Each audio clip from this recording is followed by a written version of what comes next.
ما بعد أعوذ بالله من الشيطان الرجيم بسم الله الرحمن الرحيم إن الله مع الصابرين وقال تبارك وتعالى والله يحب الصابرين وقال تبارك وتعالى إنما يوفى الصابرون أجرهم بغير حساب وقال تبارك وتعالى وجعلنا أئمة يهدون بأمرنا وجعلنا منهم أئمة يهدون بأمرنا لما صبروا وكانوا بآياتنا يوقنون صدق اللہ مولانا العظیم. درود شریف پڑھیے. اللہ کل صبر کے متعلق کچھ بیان ہوا تھا کہ انسان جب حق پر استقامت رکھتا ہے، قائم رہتا ہے، جمع رہتا ہے، مضبوط رہتا ہے. حفیظ سے بتا روشن.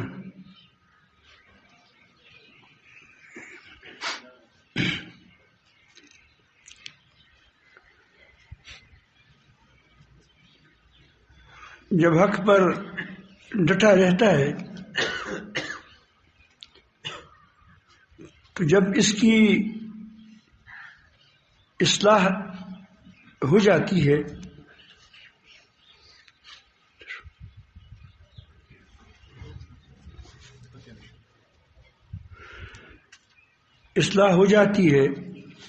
تو پھر وہ اللہ تعالیٰ کے فرشتے اس کے ساتھ ہو جاتے ہیں، اس کو ہر مرحلہ میں وہ تقویت دیتے ہیں، مدد کرتے ہیں، اور وہ خود کہتے ہیں کہ ہم تمہارے ساتھ دنیا میں بھی تھے، نحن اولیاؤکم فی الحیات الدنیا وفی الآخرہ، آخرت میں بھی. پھر عرض کیا تھا میں نے کہ حق پر جمنے کے لیے، ڈٹ جانے کے لیے ضروری ہے کہ کچھ آزمائشیں آئیں، اور جو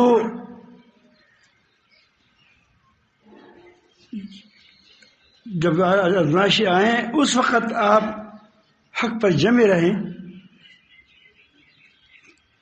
تو آپ کو معلوم ہوا کہ آپ واقعی صابر ہیں. مثلا اللہ تعالیٰ قرآن مجید میں فرماتے ہیں کہ کتنے اللہ والے لوگ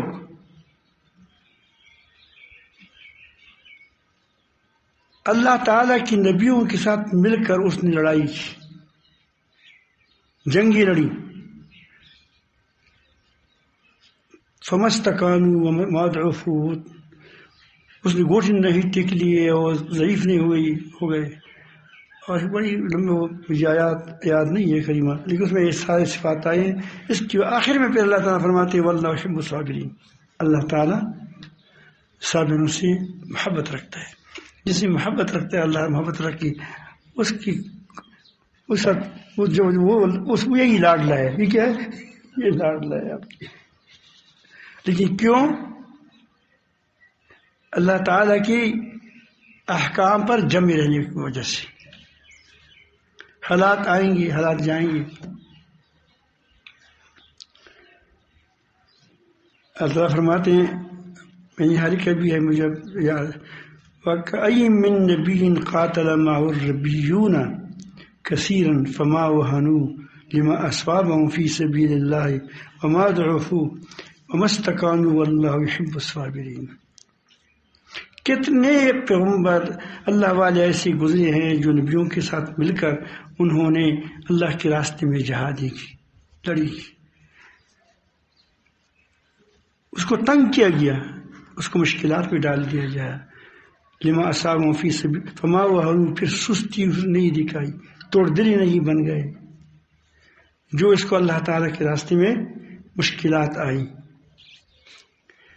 اور ضعیف کمزوری بھی نہیں دکھائی.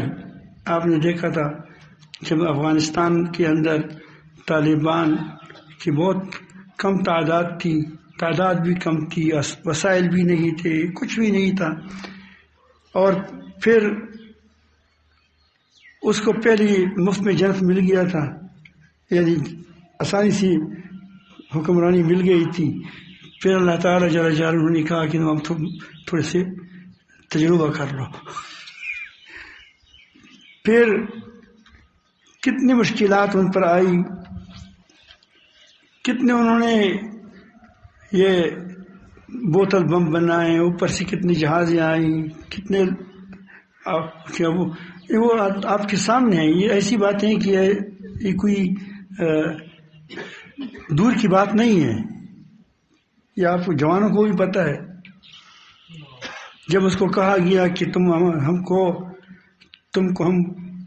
جب اس کو حکومت کو ختم کیا، تو اس وقت طالبان نے کہا کہ جنگ اب شروع ہو گئی، فما ضعفوا اس نے گڈ نیٹ نہیں ٹیک لیے۔ پھر اس نے آپ دیکھیے مذاکرات کا وقت آیا تو ہر ایک بات اس سے منوایا، حتیٰ کہ چپل بھی اس کو کہا کہ تم لے جاؤ۔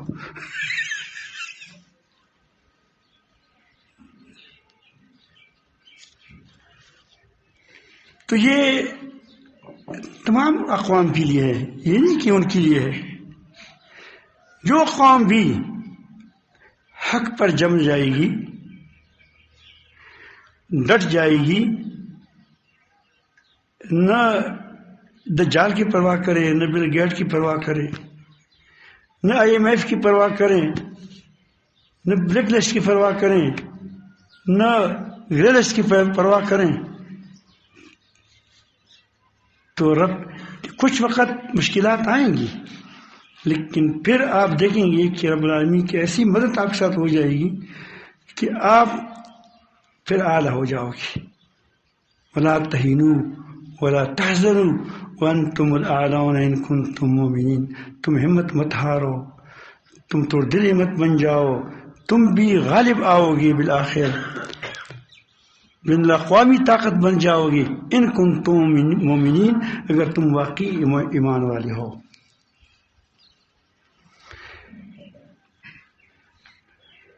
تو یہ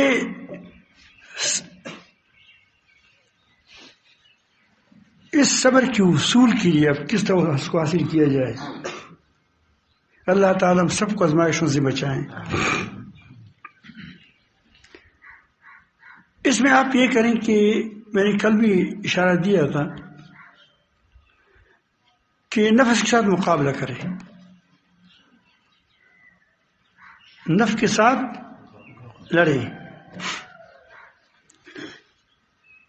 نفس تم کو ادھر کھینچے گا اور اللہ تعالیٰ کے حکم تم کو دوسری طرف کھینچے گا، تو لڑائی آ گئی۔ اس لڑائی میں اس لڑائی کا شروعات اندر سے ہوتی ہیں۔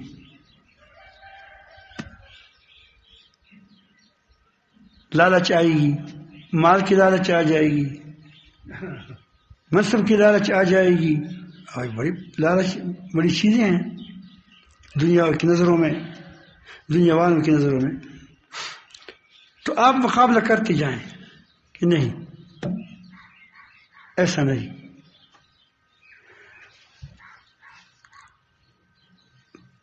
تو اللہ تعالیٰ فرماتے ہیں والذین جاہدوا فینا، جو میرے پانے میں، میرے راستے میں، میرے ساتھ قرب حاصل کرنے میں، یہ ساری چیز اس کے اندر آ گئی۔ فینا مطلقاً کہا، فینا مجاہدہ کرتا ہے، جہاد کرتا ہے، پھر میدان جنگ میں بھی کرتا ہے۔ لنہدینہم سبلنا، ہم اس کے لیے گناہوں اور ہدایت کے راستے کھول دیتے ہیں، فراست کے، سمجھداری کے، اور اگر اس کو کوئی نصرت کی ضرورت ہو، نصرت ہوتی ہے، ضرورت ہے انسان کو اللہ تعالیٰ کی نصرت کی، لیکن مال کی ضرورت ہو اللہ تعالیٰ اس کی ترتیب بنائے گا۔ اگر اس کی افرادی طاقت کی ضرورت ہو اللہ تعالیٰ افراد دے دے گا۔ اللہ رب العالمین جل جلالہ جو آپ کو ضرورت ہوگی راستے اللہ تعالیٰ آپ کے لیے کھول دے گا، نئے نئے راستے کھولیں گے آپ کے لیے، ہدایت کے راستے کھولیں گے، اللہ تعالیٰ کی محبت کے راستے کھولیں گے، اس پر آپ جاؤ گے۔ اس سے بڑی بات کیا ہوگی کہ اللہ تعالیٰ فرماتے ہیں وَإِنَّ اللَّهَ مَعَ الصَّابِرِينَ، اللہ تعالیٰ ڈٹ جانے والوں کے ساتھ ہے۔ کیونکہ پہلا چیز کیا ہے کہ آپ نفس کے ساتھ مقابلہ کریں۔ اگر آپ نفس کے ساتھ مقابلے کی طاقت نہیں رکھے گا تو دشمن کے ساتھ جو لڑے گا وہ دنیا کی لڑے گا پھر، کیونکہ اگر وہ تمہاری دنیا پر کوئی قبضہ کرتے ہیں یا پھر آپ کی پرکھ جائیں گی۔ دیکھیں ان لوگوں کی کرسی، جب کرسی کی بات آ جاتی کیسی کس کی پڑک جاتی، سود کی بات آئی، ٹرانسجنڈر کی بات آئی، یہ ٹس مس نہیں ہوتے۔ کس قدر شیطانی لوگ، یہ NGOs والے، یہ حقوق انسانی کے نام پر بیاہی پانی کیا وہ پلانے والے، وہ کیسی ایسی باتیں کرتے ہیں، اس کے ساتھ کوئی رنگ نہیں پڑتا، لیکن جب اس کی اپنی کرسی کی بات آتی ہے پھر تمام اس کی کیا ہر رنگ کیا ہو جائے گا، اس کا حرکت میں آ جائے گا۔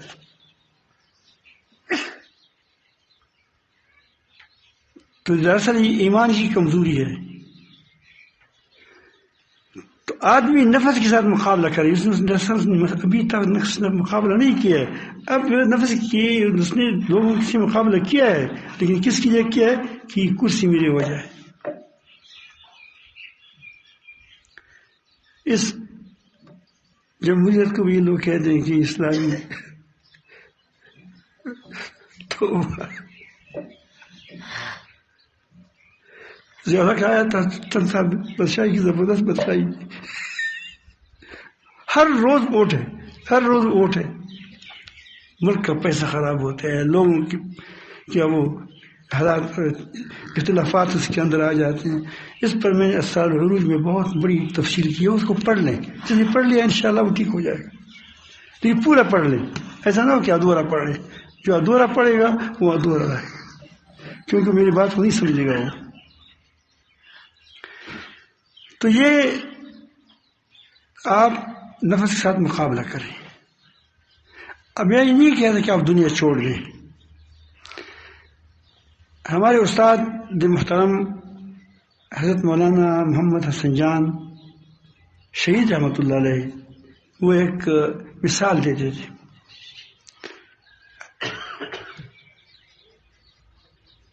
کہ ایک آدمی اس وہاں وہ چرسد وغیرہ میں وہاں چرگان چرگ، یہ مرغا ہوتے جو لڑاکا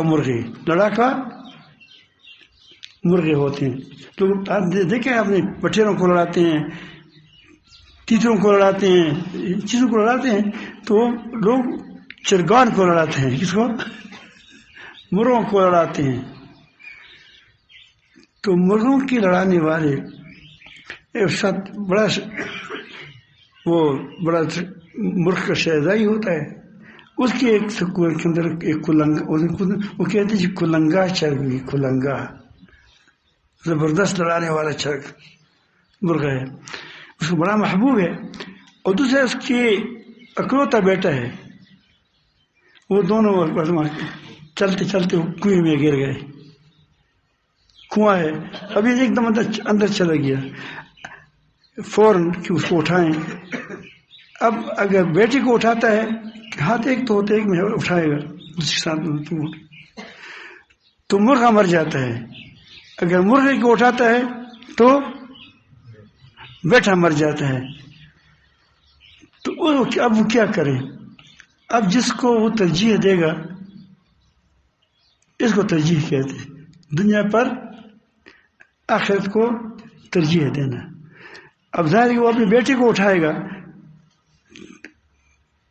وہ کہتے بیٹا بچ جائیں، آگے بچ جائیں نہ بچ جائیں اس کے پھر دیکھیں گے، لیکن پہلے بیٹا بچ جائے، یہ پہلا بیٹا بچ جائے، یہ کیا ہے؟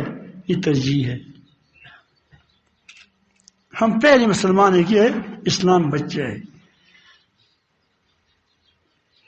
اسلام کی شاعر بچ جائے،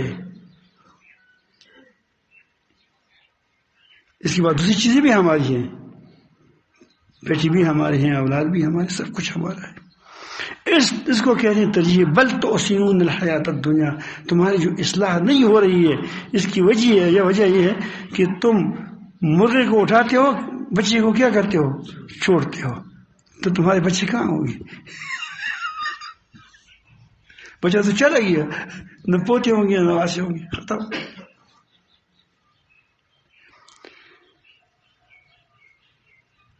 تو آپ میں نہیں کہتا کہ آپ یہ نوکریاں نہ کریں، یہ کیا وہ تجارت نہ کریں، سب تمام کام کریں جو دنیا کی جائز کام ہے وہ تمام کریں، لیکن جب مقابلہ آ جائے ترجیح کا تو کس کو ترجیح دیں؟ آخرت کو ترجیح دیں، اللہ تعالیٰ کے حکم کو ترجیح دیں۔ تو اب تمہارے اندر استقامت پیدا ہو جائے گی۔ استقامت سمجھ آئی بات؟ استقامت تمہارے اندر پیدا ہو جائے گی۔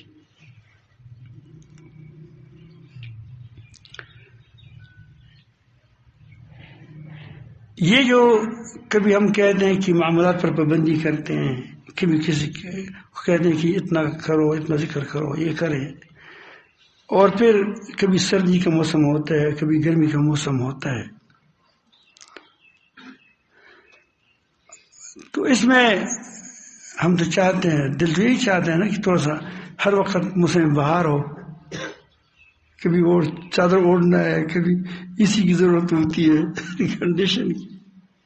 تو یہ حالات آتے جاتے ہیں، اس میں اللہ تعالیٰ جل جلالہ نے ایسا نہیں کیا کہ روزے کو ہمیشہ موسم بہار میں رکھا کہ تاکہ لوگ مزے کریں۔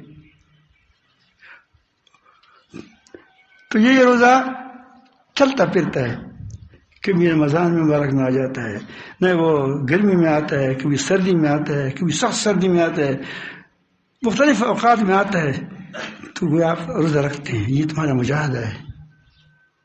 ورنہ آپ نصیحت کرتے مشرکین کی طرح کہ چلا 10 دن بڑھا جائے، ہر وقت بہار میں ہمارا حج ہو، ہر وقت بہار میں ہمارا کیا ہو؟ روزہ ہو، تاکہ تکلیف نہ ہو۔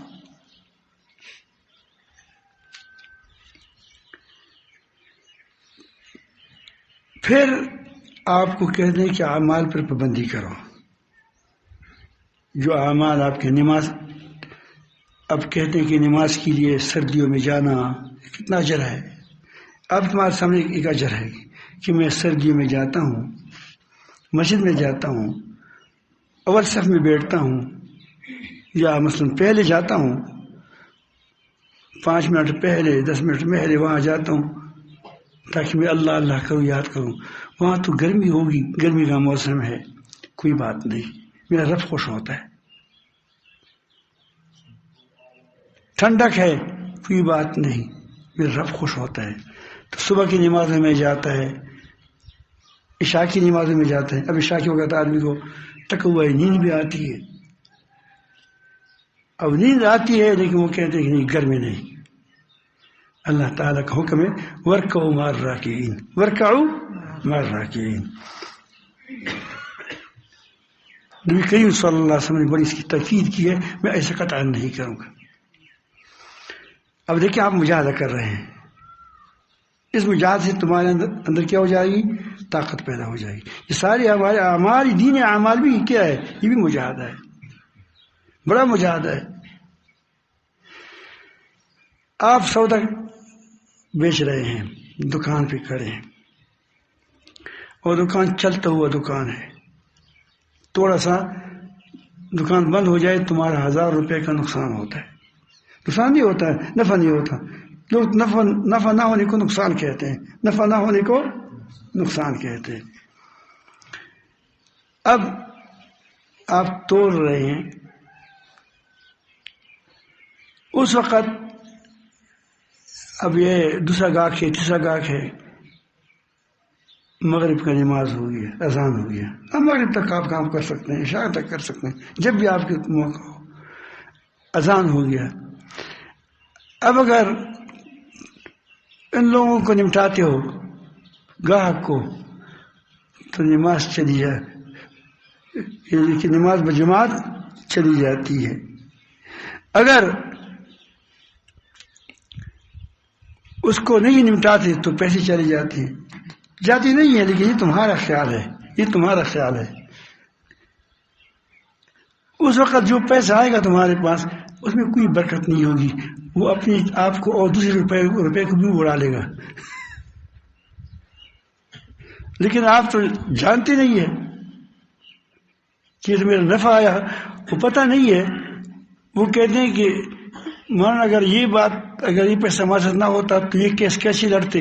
تو میں کہوں گا کہ وہ کیس آتا ہی نہیں تم پر.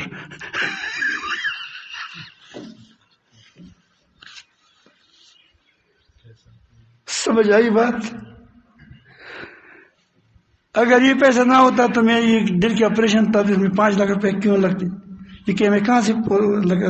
یہ چوری سے تو میں پیسے جمع کیا. ہم نے کہا کہ تمہارے 5 لاکھ لگے چوری کے پیسے تھے، چوری کی جگہ پہ چلے گئے.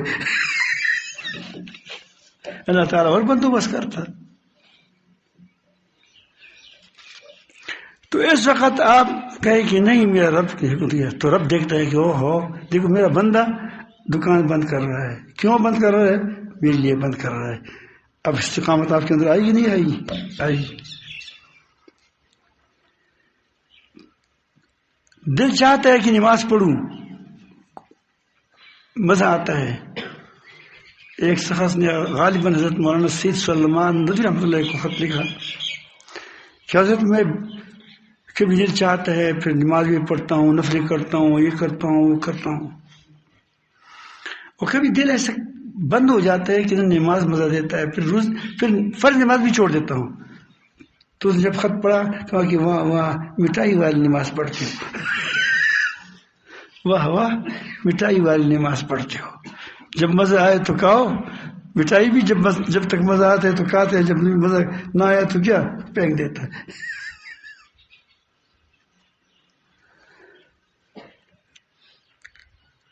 تو معاملات پر پابندی کریں، اس سے بھی تمہارے اندر کیا ہو جائے گی؟ طاقت پیدا ہو جائے گی، تمہارے اندر قوت پیدا ہو جائے گی، مضبوطی پیدا ہو جائے گی. آپ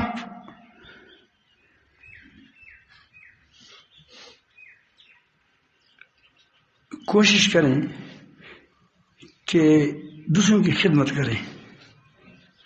خدمت میں انسان ظاہر ہے کہ جب آپ خدمت کریں گے تو آپ کو اپنے آپ کو تکلیف دیں گے، دوسروں کو کیا کریں گے؟ فائدہ کہ وہ راحت دو گے. یہاں پنکھا چل رہا ہے، اے سی چل رہا ہے، اور وہاں تھوڑا سا گرم ہے، یہاں ساتھی زیادہ ہے، کہو کہ جگہ نہیں ہے تو آپ کہتے ہیں کہ میں تھوڑا سا وہیں لیٹ جاؤں گا. کوئی بات نہیں، ان کو فائدہ ہو جائے گا ساتھیوں کو. سالن میں 2 بوٹیاں ہیں، 5 آدمی ہیں. جب زیادہ ہوتا ہے، عید کا موقع ہوتا ہے، پھر ہر کوئی عید کے منہ میں دیتا ہے لے لو. لیکن جب 2 بوٹیاں ہوتی ہے، 5 آدمی ہوتے ہیں، تو ہر کوئی کہتے ہیں کہ جب رات کی تاریخی ہو جائے گی میں پہلا حملہ کر لوں. یا آپ کی سار کرے تو آپ کے اندر کیا ہو جائے گا؟ آپ کے اندر یہ طاقت پیدا ہو جائے گی. یہ آپ کی طاقت کے لیے ہے. یہ سارے ٹھانے کے کیا ہے؟ ٹھانے کے. ایسا بھی ٹھانے کے تمہارے اندر طاقت پیدا ہو جائے گی. ہم ایک بار ملتان سے آ رہے تھے، چند ساتھی تھے، روزے کا وقت تھا.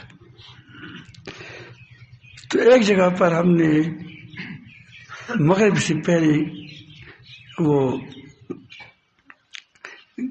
ہمیں وہاں تک جانا تھا کہ ہم کہاں وہاں رات گزاریں گے. پہلے سب اسفار تھوڑی مشکل بھی ہوتے تھے، گاڑی اپنی نہیں ہوتی تھی. تو ہم نے کہا کہ بس یہاں رات گزاریں گے کہیں مسجد کے اندر، اور روزہ بھی توڑیں گے یہاں. تو وہ جگہ خوار سی جگہ تھی، زیادہ اس میں وہ دکان نہیں تھی. تو ہم دکان کو ہم نے کہا کہ یہ بیپسی وغیرہ مرنڈی وغیرہ 2 قسم کے ہوتے ہیں، ایک زرد ہوتا ہے، ایک تھوڑا کالا ہوتا ہے. ہم تھوڑے سے جوانوں کو تھوڑا وہ زرد اچھے لگتے ہیں، نہیں وہ جو تو میٹھا ہوتا ہے تھوڑا سا. تو ہم نے کہا کہ 5 یا 6 مرنڈے لائیں یا فلان چیز لائیں. زرد سی تھی، اس کے پاس وہ کم تھے. اس نے کہا کہ وہ تو کم ہے ہمارے ساتھ. تو اس نے 2-3 لائے، غالباً 6 تھے یا 7 تھے، باقی کالے لائے. اذان کا ٹائم قریب تھا تو ہر کسی نے اس زرد والے کو جلدی جلدی ہاتھ لگایا. میں دیکھ رہا تھا کہ جب سب نے روزہ توڑ دیا، میں نے کہا کہ تمہارے اثار کا تجربہ یہاں ہو گیا کہ تمہارے اندر کوئی اثار نہیں ہے، بلکہ انصاف بھی نہیں ہے. آدھا آدھا کر لیتے کہ 6 آدمی ہیں، کیا کرتے ہیں آدھا آدھا. کیا انصاف یہ تھا کہ آدھا آدھا کیا لے لیں، زرد لے لیں اور آدھا آدھا کل لے لیں. تم نے حملہ کر دیا تو بھائی میں کہا کہ تم صوفی ہو. اس کو صوفی نہیں کہا جاتا. ایک بزرگ تھا، اس کے پاس رات کو مہمان آ گئے، صوفیاء تھے. میں اس لیے کہتا ہوں کہ صوفی کا مطلب یہ ہوتا ہے کہ جب میں صوفی ہوں تو ساری چیز میں کھاؤں، میں حقدار ہوں. تو خدا ہو رکھا، تم تو انسان نہیں ہو. تو وہ رات ہوا، رات کو اس نے وہ روٹی کم تھی، 1 روٹی تھی، 2 روٹی تھی، وہ بڑی زیادہ تھی صوفیاء. وہ رات کو آئے تو اس وقت مناسب نہیں سمجھا کہ گھر والوں کو اٹھائیں، دیر وقت کا وقت. تو ساتھیوں کو اس نے، پہلے سفار بھی ایسے ہوتے تھے کہ چلتے چلتے کہیں دیر سے پہنچ گیا، کہیں زیادہ راستے میں آسانی نہیں ہوتی. انہوں نے رات کو اس نے دسترخوان بچھایا، اس پر وہ خشک روٹی کے ٹکڑے ڈال دیے اور دیا کو بجھا دیا، اس لیے کہ تاکہ جو شوق سے کریں، کیونکہ ہے تو تھوڑا، جو اتنا قسمت میں جس کا آ جائے وہ کھائے گا. تو کھانے کی آواز آ رہی تھی، تھوڑا تھوڑا ڈالتا ہوگا، آواز آ رہی تھی. جب آواز بند ہو گئی تو دیا جلایا تو کھانا اسی طرح پڑا تھا. ہر کوئی کہتا کہ وہ دوسرا کھائے اور میں نہ کھاؤں. یہ صبر ہے، صبر نہیں، اثار بھی صبر سے آئے گا، اثار بھی صبر سے آئے گا. تجربہ پیڑے کا پیڑ ہے نا، تو مستی کے کچھ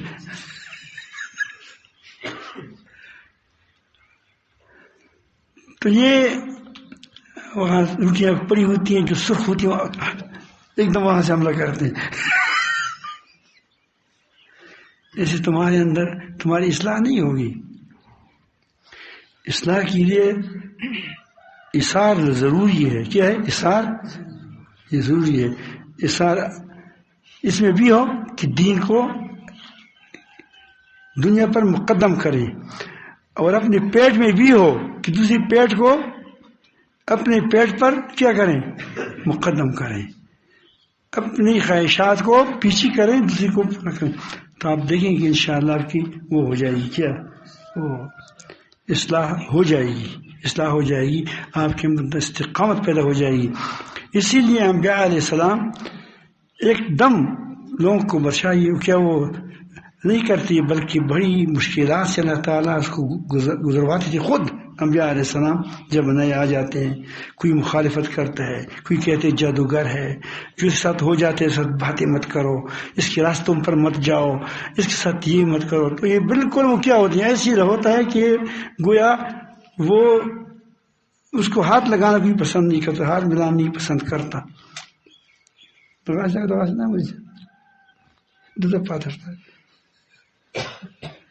یہ میرا پرانا دوست ہے. بڑے مشکلات آتے ہیں، یہ کیوں کہ تاکہ ایسے لوگ تیار ہو جائیں جو صابرین ہو، کیا ہو، مشکلات کو سہنے والے ہو، برداشت کرنے والے ہو. حضرت موسیٰ علیہ السلام کل میں نے بتا دیا، موسیٰ علیہ السلام کو اللہ تعالیٰ نے معجزات دیے تھے، لاٹھی نہیں تھی، بمبار جہاں بھی ڈالتا کوئی نہ کوئی ترتیب بن جاتی تھی، کبھی سانپ بن جاتا، کبھی دریاؤں میں راستے بنتے تھے، کبھی سمندر پر نیل پر وہ ماٹھی تو خون بن گیا. لیکن یہ آزادی ان کو تو ملی، مصریوں کو، وہ تو اس سبب پر ملی کہ وہ مشکلات اس نے گزاری تھی، لیکن آگے اس کی تربیت نہیں ہوئی تھی کہ لوگوں کے ساتھ پنجہ آزمائی کرنا ہے، لوگوں کے ساتھ لڑنا ہے. اس کے لیے مزید اس کی ضرورت تھی. اسی لیے پہلے تجربہ کیا، موسیٰ علیہ السلام کو حکم دیا کہ جاؤ وہ عمالقہ سے لڑو. انہوں نے کہا کہ تو جبارین ہے، بہت بڑے بڑے، ہماری بس کی بات نہیں ہے، وہ تو زغدے سے اڑی کا. وجہ کیا تھی کہ غلامی انسان کی ہمت کو مارتی ہے. ہماری قوم نے غلامی کی ہے، غلامی کی ہے، اس لیے اس میں ہمت نہیں ہے. یہ دوسروں کی تو بہت اچھی چلتا ہے، امریکہ حکم دے دے، روس حکم دے دے، لیکن خود اپنی سوچ اس کے اندر کم ہے. یہ نیچے جو پودے آ رہے ہیں انشاءاللہ لوگ اچھے ہو رہے، تو وہ اس کے اندر جرت نہیں تھی. اللہ کے رسول نے کہا کہ حملہ کرو، تم کو کامیابی ہوگی، لیکن اس کے لیے وہ تیار نہیں تھے. 40 سال اس کی ٹریننگ ہو گئی. کہاں کبھی ایک توام ملتے ہیں، واقعی ایک توام پر بڑا مشکل ہوتا ہے. لندس بھی آ رہا تو تو کبھی تو پیٹی بھی ہونی چاہیے، کبھی پیاس ہونا چاہیے.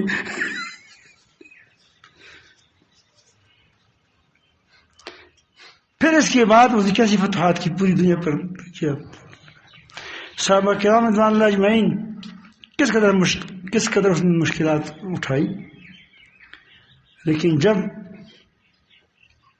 فتوحات کا دروازہ کھول دیا کیسی پوری دنیا پر چھا گئے.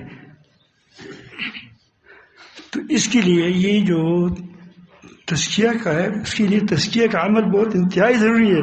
اسی لیے قرآن مجید نے 4 جگہ انبیاء علیہ السلام کے جو وظائف بتائے ہیں، اس میں ایک جگہ تو آخر میں تزکیہ ہے کہ ان اعمال کی وجہ سے تزکیہ ہو جاتا ہے، ورنہ دوسری اتلو علیہم آیاتی کے بعد 3 جگہوں میں ویزکیہم تزکیہ کا لفظ آیا ہے کہ وہ اصلاح کرتے ہیں. تو اس کے لیے اصلاح کی بڑی ضرورت ہوتی ہے. اور آپ جو لوگ جہاں وقت گزارتے ہیں وہ جفا کشی کے ساتھ گزاریں، وہ اثار کی بنیادوں پر گزاریں، تو انشاءاللہ آپ کو فائدہ ہوگا، آپ کو فائدہ ہوگا، آپ کے وقت قیمتی ہوگا. اگر آپ نے مخدوم کی حیثیت رہنا پسند کرو گے تو تمہاری اصلاح نہیں ہو جائے گی. مخدوم ہوں گے چند دن کے لیے، لیکن آگے آپ مخدوم نہیں بنے گے. پھر کیا ہوں گے؟ پھر آپ کمزور ہوں گے. تو ہم خادم بنو تو کیا بنو گے؟ مخدوم بنو گے. سردار بن سید القوم خادم ہوں. پھر یہی لوگ خدمت بھی کر سکتے ہیں. ایسا سردار جو خادم ہو وہ حقدار ہے کس چیز کا؟ سیادت کا، کیونکہ اس کے اندر خدمت کا جذبہ ہے. اللہ تعالیٰ سب کو اپنی محبت نصیب فرمائے، تعلق نصیب فرمائے. وآخر دعوانا الحمد للہ.